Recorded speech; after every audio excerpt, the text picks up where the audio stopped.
Missions Pulse. Know God's heart, join His mission.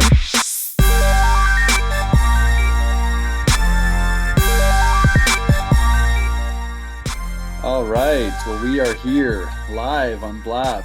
I'm with my great friend, Robert. How you doing, Robert? I'm doing great, thank you, David. Thanks for having me for this interview. It's great to be here. Well, I thought of you. I was thinking of all these different topics, and I've got them scheduled here on Blab. And one of them, I was just thinking the shifting seasons of the Missionary Venture. Honestly, the first person that came to mind was you. I'll let you introduce yourself in a minute, but you're back home in Ireland after many years in Asia now, huh? Yes, I am. I'm back here in Northern Ireland, about 30 minutes outside the capital, Belfast. And Okay. I just came home I left China about 2 weeks ago. Yeah. And after many, many years in Asia. So yeah, it's definitely the shifting seasons is a good title for sure. Yeah. You can really feel that. Well, the technology has struck already, David, because you have frozen on me. I can't hear you. If you can hear this I know. beforehand for this. Yeah, maybe we should have prayed. Well, I've been fasting in between meals, but it looks like there's still technological problems here. Okay. Well, I've been snacking between meals, so it's my fault. Well, no, I'll use you as a scapegoat for now, but we'll blame the internets. Well, sorry about that. I'm not sure. It looks like there's a couple people on as well. But anyway, let's get back to it, I guess. Talking about the shifting seasons of the Missionary Venture. And I'm here with my buddy, Robert Reid. Let me introduce myself first of all. My name is David Joannes. I'm the founder and president of Within Reach Global, nonprofit missionary organization in Southeast Asia, reaching unreached people groups, specifically in China. You can go ahead and follow Within Reach Global at withinreachglobal.org. Here, I'll leave a message for you. If you're on there, you'll be able to see it.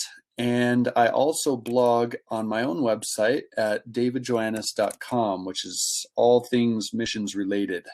So, I'm here with my good friend. We've known each other for nearly a decade, I think, right? I think so.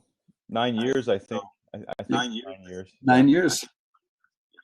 Mm-hmm. Now, Robert's I'm in Arizona at the moment. Robert, you're in north of Belfast, Ireland. Mm-hmm. And Robert's been in China for 12 years, working with Hindus, Muslims, Buddhists, and obviously in China we'd consider the unaffiliated block of peoples in China. But why don't you go ahead and introduce yourself and tell us a little bit about yourself? All right. Well, I'm originally from Ireland, North. I grew up in the midst of the troubles in Northern Ireland when everyone in Ireland decided to be fun to bomb each other. Yeah, not so much fun. Not so much fun. David, I'm hearing myself back on your microphone, I think. So really, maybe you need to turn your speaker down a little bit. Okay. Let me see.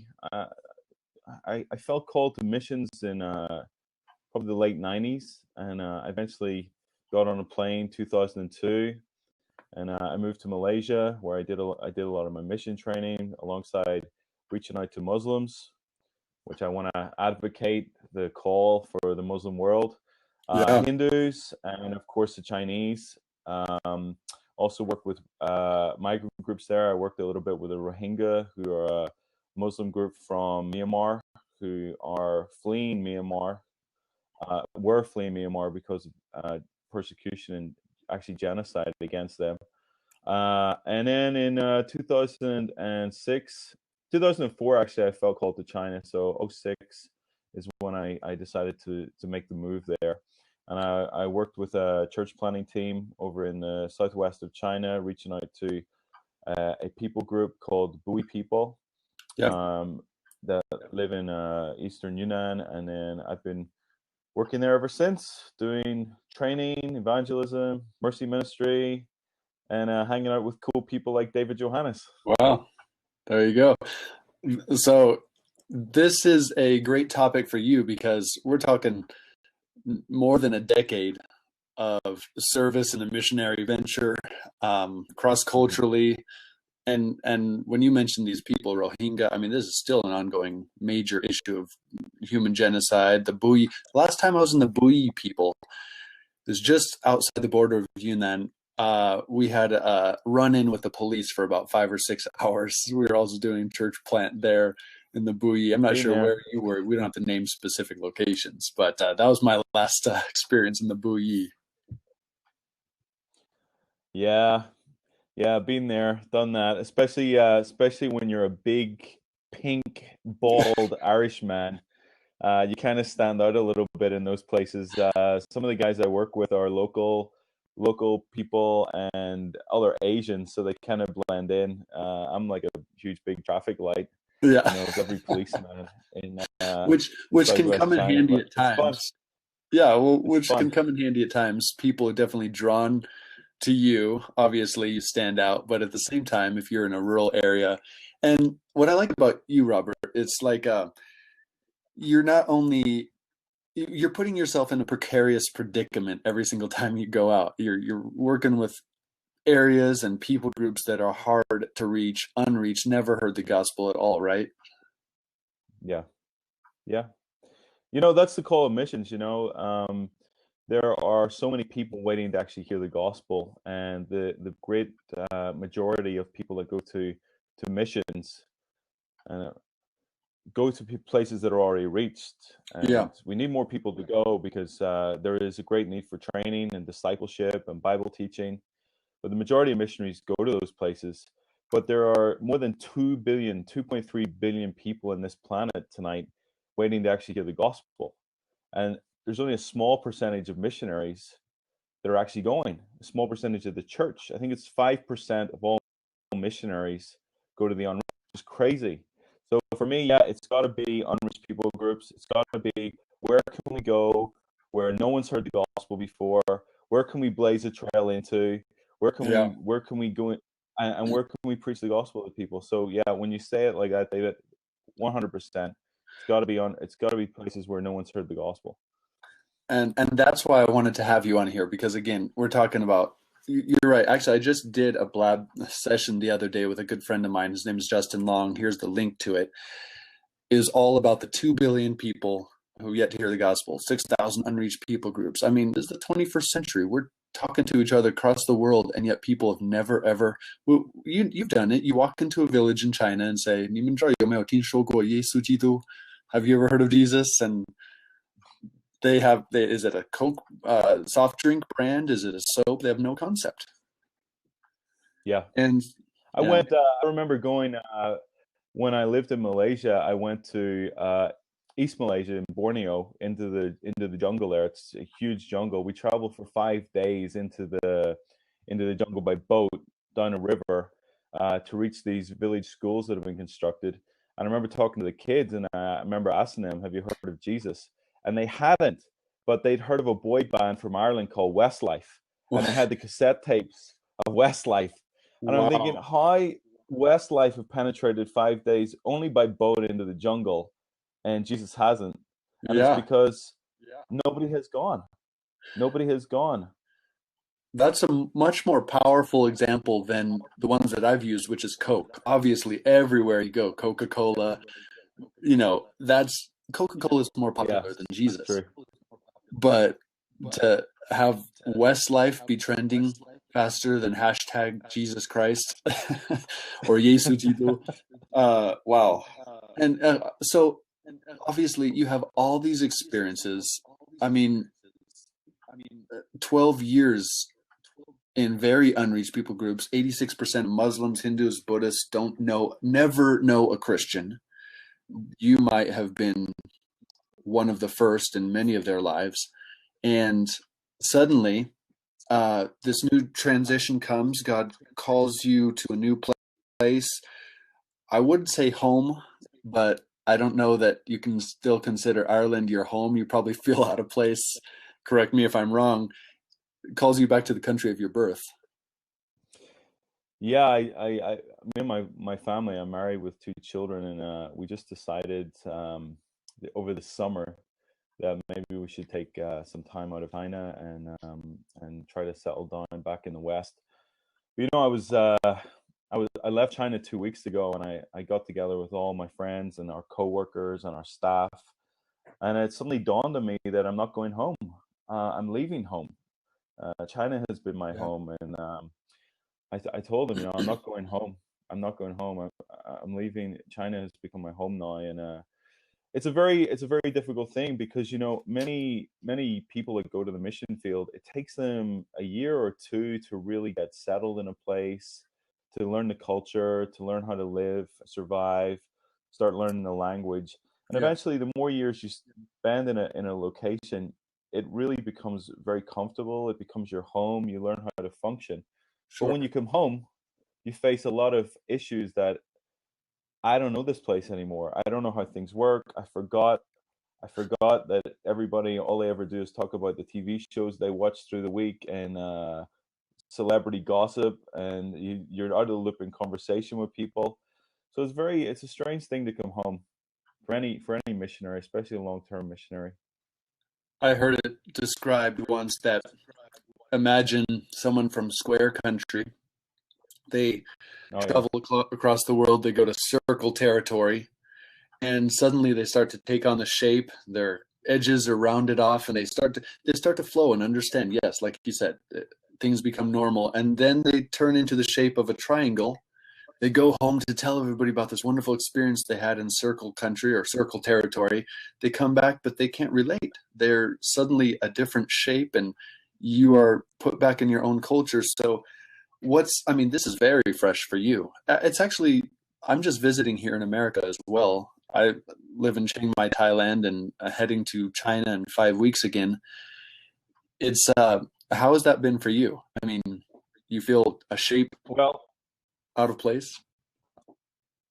Well, I was joking last night because we have a very popular TV show here in the UK called I'm a Celebrity, Get Me Out of Here. I don't know if they have it in America. I haven't seen it. But they have I think it's 10 of the current celebrities in the UK, that everybody would recognize and everybody knows. And I just happened to switch over and it was on last night and I said, hang on, I don't recognize anybody here. Wow. And I recognize one. I recognize one celebrity from way back. But that's a good kind of analogy for cultural things. Things have moved on. You're no longer from this environment. Things have moved on culturally. So you're definitely out of the loop in a lot of people's conversation. And I think also people don't know really how to handle you. Even in churches, you come back home and people are getting on with their lives. People are working a regular job, and I think they have a preconceived idea of what a missionary is and what missionary life is like, but they can't relate to you, and you find it's hard to relate being back home, just in normal everyday life. And I think that would apply here in Ireland or England or the United States. I think it applied to all missionaries. So it does something to you. I mean, you were born where, in Belfast or outside? Yeah, just outside, about 30 minutes so outside. It's the country of your birth. It's your hometown. I'm here in Prescott, Arizona, my hometown as well. I'm traveling the streets. I understand. My maps are on. Thank you for all those props, by the way. Really feel the digital love. By the way, at any time during this session, you could either click on Robert, click on myself, and give us some props if you really agree with or like what we're sharing. So just to throw that out. You could also chat on the right-hand side, leave a message. If you have the guts, we'll let you call in and converse on similar topic here as well. But so my maps are turned all on. I know exactly where, I'm driving down the places where I grew up, and yet I'm so foreign. I'm foreign. It defines me. Let me just read you this. When at home, the missionary dreams about their host country. You're probably doing that right now. And then when in their host country, the missionary dreams about their home country. Isn't it a strange dichotomy how we're nostalgic about our family, our memories back home, and yet the missionary passion, you've been there for 12 years. You cannot shake the passion that you have for unreached people groups, and you probably don't have too much of a community who shares a like-minded passion, I would imagine. Yeah. Yeah, I definitely, I've said that a lot over the years. When I was in Malaysia, when I first went there, of course I missed Ireland a lot. And then I moved to China and I had this heartache for Malaysia and Ireland. And then when I would come home from Ireland, I would be missing Malaysia and China. And then Yeah, when I went back to Malaysia for a bit, I was missing China and Ireland. You start to not really know where you're from. sure. And like you said, coming home, in fact, I can tell you, even this weekend, I went to church and I felt like a foreigner. I felt like Yeah, I just arrived in a new country, in a new place, and I thought I need to learn this culture all over again. at I least need you to know learn the a language. language. Well, I don't know. Well, you Irish people speak a probably little told bit you something differently, there. and I'm dropping a lot of Americanisms, and Yeah, I know. I gotta try to drop those. Yeah, no, So what's I'm American, but I hear you on that one. So home is everywhere and home is nowhere at the same time. Home is such an yeah. elusive thing for a mission. And then there's these different seasons, I think, that God calls you to different locations, to different places for a season, perhaps, and then he'll call you back to China, wherever it may be. But maybe in those quiet moments, a quiet space in between pioneering, it's when God kind of shows us who we are. Actually, let me pause. I'm sure you have a thought, but let me read this quote by Nikki Giovanni. A lot of people resist transition and therefore never allow themselves to enjoy who they are. Embrace the change, no matter what it is. Once you do, you can learn about the new world you're in and take advantage of it. I know I'm probably guilty of doing that because my mind is on those who've never heard. I'm thinking constantly of places that have yet to hear the gospel in the 21st century. And so it's sometimes hard for me to just pause, reflect, rest, and be who I am in the place that I'm at. You find that as well? Yeah, for sure. I mean, if we think about the life of the Apostle Paul, he says in Romans that his desire is to go to the places where Christ has not been named. It's his Yeah. driving passion, and he was always in a state of change. He moved from place to place to place to place to city to city. I've known missionaries over the years who they've been faithful and they've remained in one city, one place for 20 years, 30 years, and God has called them to that place, and they've left lasting works, and that's incredible. Yeah. But you look at the greatest missionary that ever lived, apart from Jesus himself, Paul. He was constantly moving, constantly moving, constantly Yeah. moving. And sometimes I think the reason God let him go into prison for a little bit is just so he could stop and reflect, Well, because he had that's such not a exactly passion, my such a burning. You know? yeah, So that's not exactly my maybe God just said, "All sabbatical right, dream.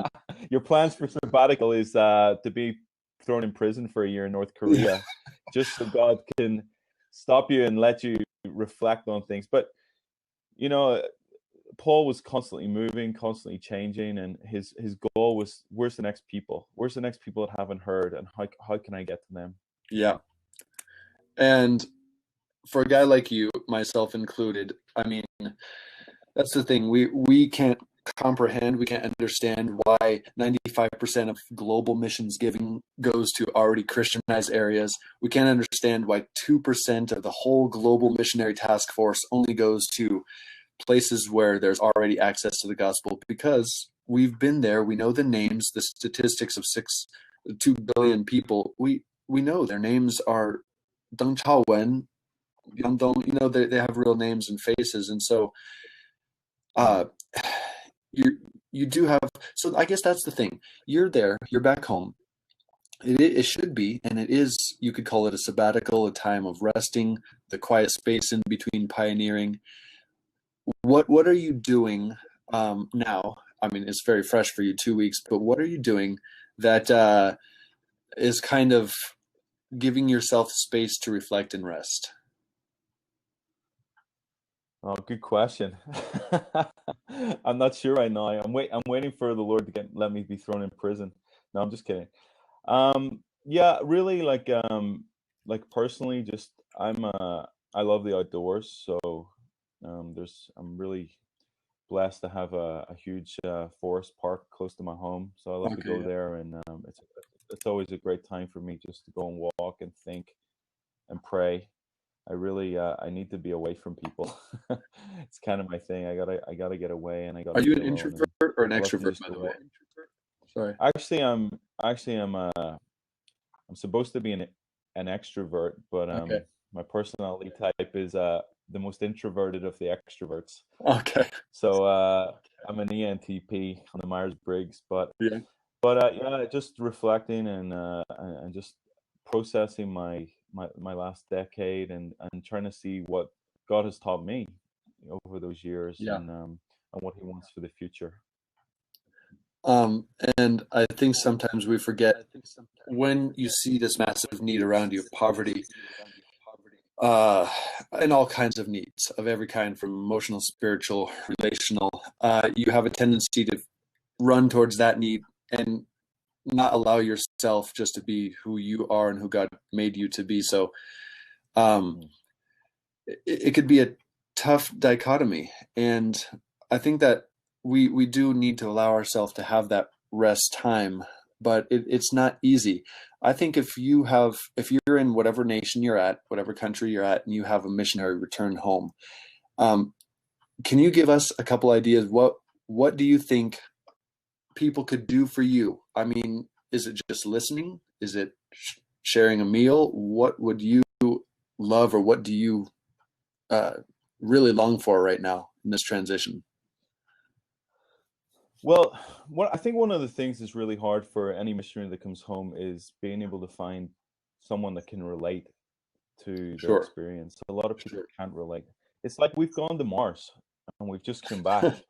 Yeah, And people are, you've watched a movie about Mars one time and you're trying to relate to what it might be like, but it's not really how it is. yeah, So it's a little hard it's a lot hard for us, and it's a little hard for people.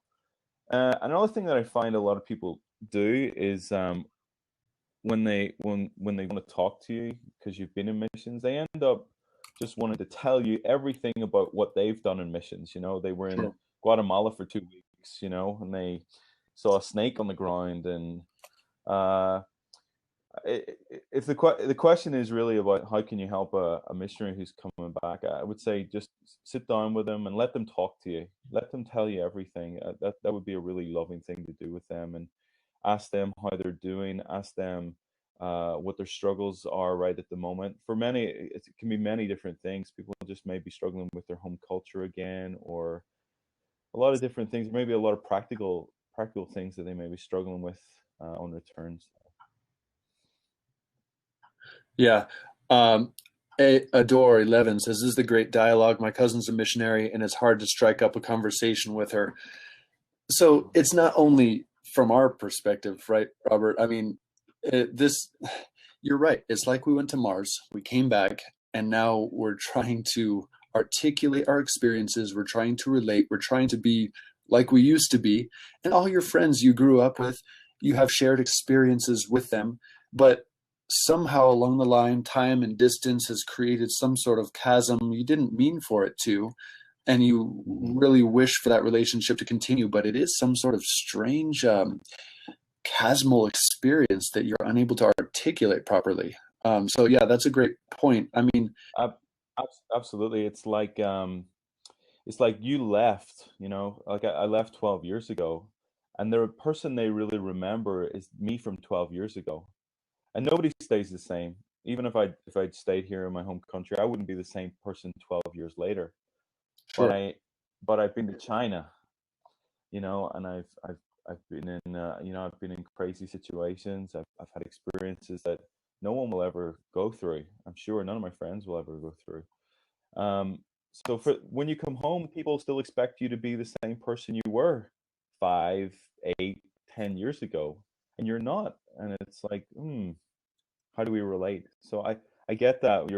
I think the question, your cousin, it is hard to relate, and you just need to take time and sit down, and we need a small mouth and we need big ears, and just listen to them and just say, hey, tell me about your time. What was the best? Tell me a great story. What was the best moment of your time in the mission field? What was the worst? Yeah. Um, Let them That's a talk. great way to help a missionary debrief, right? I mean, Yeah. obviously, you're right. It is like someone coming back from a war. By the way, if at any time anyone wants to call in and share a little seat, there's an open seat. You could call in, make sure your video and camera microphone is on. We would love to talk as well. If you want to chat, that's fine. But yeah, it's helping a missionary debrief is a huge thing. I don't know if you, Robert, have ever had any missionary, or I should say transitional debriefing. When I was I was living in China.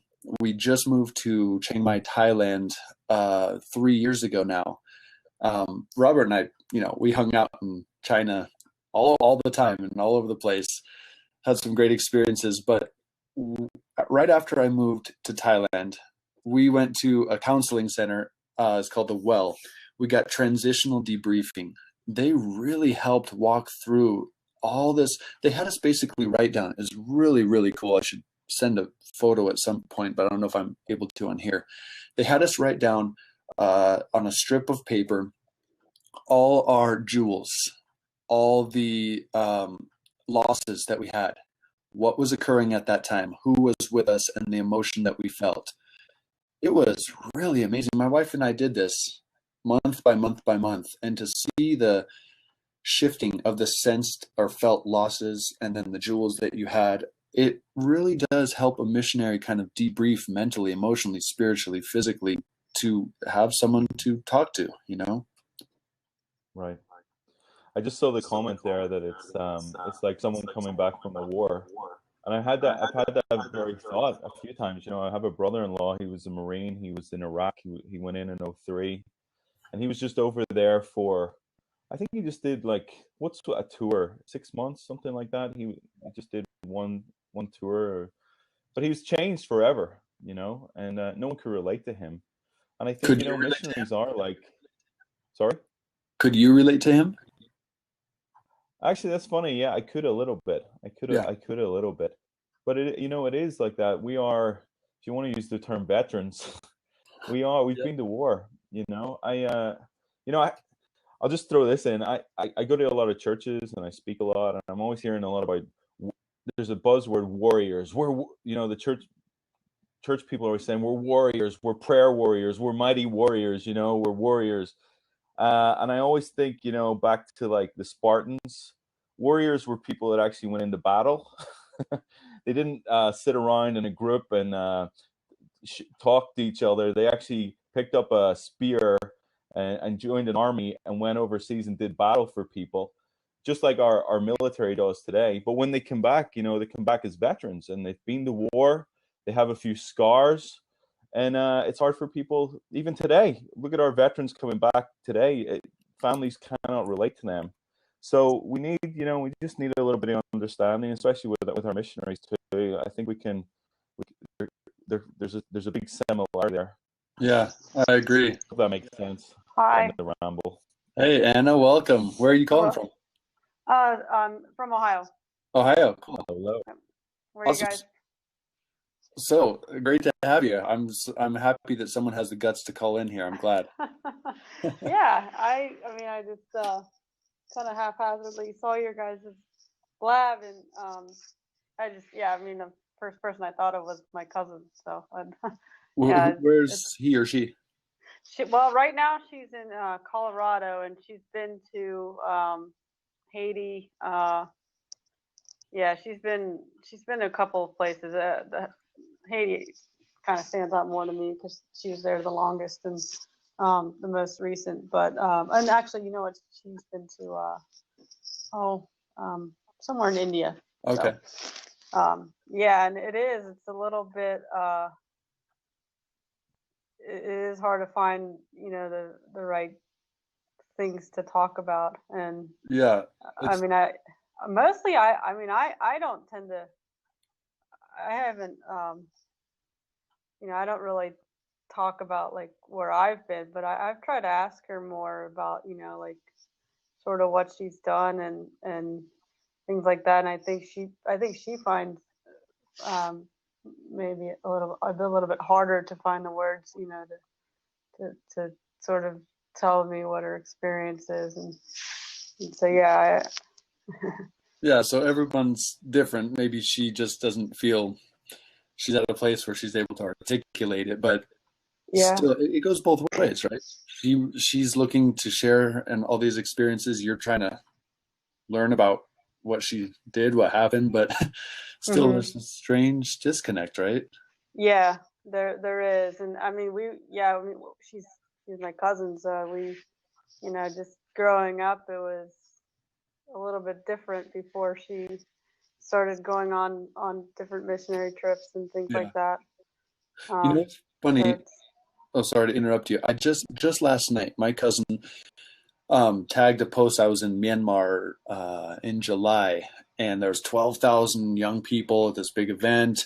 And I did a little video. Well, she just tagged my video and made a post. She said, "I'm not a devout Christian, and but I really respect my cousin. I mean, we haven't seen each other in a long time. I really respect my cousin me for what you're doing." I was really, really touched. We haven't really spoken a lot, and yeah, maybe we don't share a lot of similar views in life. At the same time, I really sense an affinity with her because I really felt like she reached out and said, "What you're doing is appreciated." It was touching for me. yeah. Mm. So, Robert, Yeah, I you're think looking for your cousins now, or what? huh? I Is think Robert like looking for his cousins to give him some praise?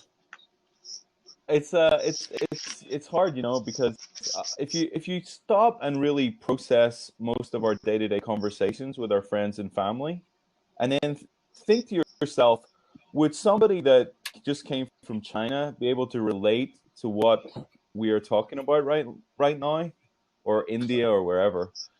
If you actually stop to try to process that, you'll find a lot of times probably they'd be out of the loop. We talk about current things that are going on in our own lives, current things that are going on with our friends, with our family. The amount of conversation that Westerners, Europeans, and Americans have that just revolves around pop culture is crazy. I didn't even realize until I came back from Asia the first time. And when you've been away for so long, you're totally out of the loop on a lot of that stuff. So like I said, I think we just got to listen to people, try to use questions that open them up for conversation. There's two kinds of questions we can give people. We can use open questions and closed questions. A lot of closed questions usually can be answered with yes or no. So, for example, did you have a good trip? Yes. Open questions need to have a response like, so what did you experience in your trip? Then that opens up conversation. So if you feel someone's a little bit closed, try to use open questions with them.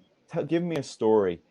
Tell me what it was like. What kind of people did you meet? And you'll find people will open up more, and they'll pour more of their emotion out, and they'll be able to share. That would just be my advice, like just to try to reconnect with them and help them process.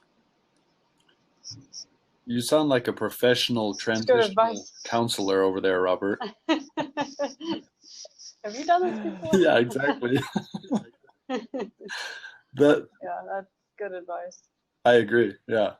Yeah, that's great advice. I like the idea of open-ended questions, giving people a chance to articulate what their experience has been. And when I went and spoke at some churches yesterday, one church, 2 services, and then another small group. Most of the time you come back, well, in America, I don't know your experience there, back home in Ireland, but I'll get 5-7 minutes. I first went to China 20 years ago, 1995. I've been in Asia for 20 years. How do you articulate what you've seen and felt and heard and experienced in 5 minutes? It's nearly impossible. But, it is what it is. Yeah. And I think we as missionaries need to realize that, going back to your statement of war, people do have their own experiences that are very dramatic and real, and deep felt struggles all over the place, regardless if you're going overseas or home. And I think myself, anyway, as a missionary, and maybe a lot of missionaries have this feeling like, well, I've done something great and that's why you need to listen. I think it goes both ways too, though. We need to be an open ear to the needs and felt needs of people back home or back in the country of our birth. But Anna, I can give you 100% foolproof way that you can relate with your cousin. Okay, what is that? Go to missions, become a missionary, go overseas. Have you ever been up? Reach Where have people. you ever traveled outside of America before, Anna? I haven't. Yep. My birth town is from Bucharest, Romania, and Okay. I've thought about going back there and doing some kind of mission work, like in Go for it. Go for it. You better be careful with this I got guy. a family now. It's a little bit hard to family and a job. It's kind of tied down. I've got too many. Well, not everyone. I'm There are kind of joking a little. Yeah, kind of joking a little bit, but maybe not so much as well. But there are different roles. There's the goers, the senders, the receivers, givers, and yeah. Well, hey, Robert, tell us a little bit about how we can contact you, what some needs you have are, and if you have a website. You talking to me? Yes. Okay. All right. How you can contact me? I have Twitter, so you can probably see it if you're logged in. It's Impact Asia 1040 being 1040 window. I have a website. I'm going to type it into the box here. It's not a really professional website, but it does the job for me. Actually, here it is. Let me see how I can type a message. Yeah, go ahead and Send paste it in there when you get a chance, so we can follow it. I'll put a link.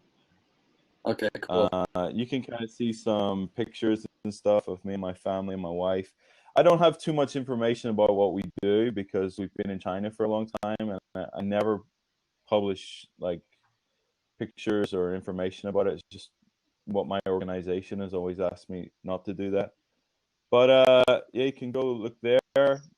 And follow me on Twitter. I'm going to try to be on Twitter more often now because I'm out of China. So yeah, please get in touch with me. I'd like to hear from you. My email's on there. You can write to me. No problem. Very cool. Well, Anna, you're awesome. Thanks for calling in. I really appreciate it. This is actually my first blab ever, and so, I really appreciate it. I think good banter. Sorry, I couldn't give you I couldn't give you any more relatable things to say, but well, I think you're bringing up issues that we kind of don't understand, and from your perspective, it's actually brings it back to reality. Like, what is it really like? The shifting seasons of the missionary venture. You're going to have all these people who have experiences for many years, some for shorter years, and then they're coming back into their own home culture or country, and it's a struggle. But at the same time, there's a time and a season. Thanks, Adam, for sharing that on Twitter. Time and a season for everything. There's a place, and everything is beautiful in its own season. And if we could, Robert, stop and see the flowers, see the forest for the trees, take a moment to pause and reflect, and just actually see the goodness of God over the years. It's something obviously I need to learn how to slow down, reflect, know that if the missionary gets a flat tire, God's a little bigger than that, and he can, actually impact the needs. And I would be able to rest like Jesus, get away from the crowds, take a break, and nobody knows where to find him. Yeah. I'll need a little break every once in a while. Yeah. So your cousin is in Colorado right now? Yeah. But getting ready to go back somewhere? No, she's with a college, and I don't know if it is University of Colorado or some other smaller college, but she's with is it Campus Crusade? Oh yeah, there's a Crusade for Crusade for Christ. Crusade University. Yeah. Okay. Yeah. Yeah, that's it. Crusades for Christ. Okay. Cool. Yeah, and so her main thing is staying on campus, and then I guess when they have jobs in other countries to go and do, cool. Then she'll go do that. But yeah, I mean, it's a little bit it makes me also wonder. I mean, I don't ask her it, but I kind of wonder how she's able to kind of live off of other people, Yeah, you know, so to speak. even those kind of basic questions, it's like this big mysterious thing. Yeah, I mean, you don't want to ask somebody that Sure. kind of business. But it is your cousin, and I think to give you the right to talk into her life, schedule a coffee meeting with her. Spend an hour, and I don't know, it'd be awesome for everyone who's there. So, yeah.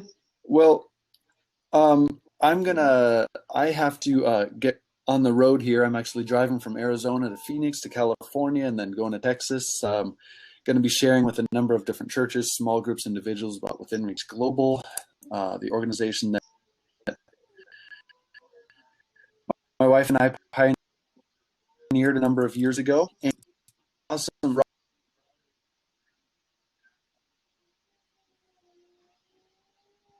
Robert Reid had really great advice. And everybody go to impactasia.weebly.com. Check out what Robert's doing, and obviously follow him on Twitter. And thanks for being here. Thanks for calling in, Anna. Thank you, and have a good time on your trip, David. Okay, thanks. Yeah, let's stay in touch. Good to see you, Robert. More of these Blab sessions. All right. Bye. Okay, Robert. Okay. Take care.